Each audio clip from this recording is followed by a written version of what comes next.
அமைச்சர் பொன்முடி மிருகம் போல் பேசி இருப்பதாகவும் அவருக்கு வனத்துறை ஒதுக்கப்பட்டது சரியானதுதான் என்றும் அதிமுக முன்னாள் அமைச்சர் மாஃபா பாண்டியராஜன் தெரிவித்துள்ளார்.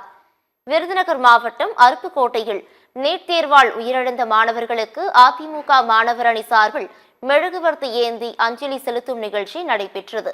நிகழ்ச்சியில் கலந்து கொண்டு பேசிய மாஃபா பாண்டியராஜன், அமைச்சர் பதவியில் இருக்க பொன்முடிக்கு தகுதி இல்லை எனவும் பெண்கள் குறித்தான அருவருக்கத்தக்க பேச்சில் அவர் மீது வழக்கு பதிவு செய்யவில்லை என்றால் தமிழகம் முழுவதும் அதிமுக போராட்டம் நடத்தும் என்றும் கூறியுள்ளார்.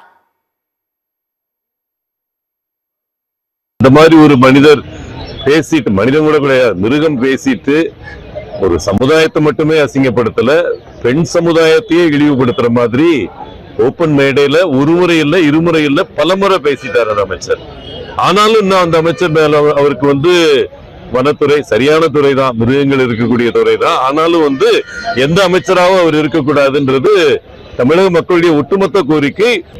அதனால இது அவருக்கு எஃப்ஐஆர் பதிவு பண்ணணும்.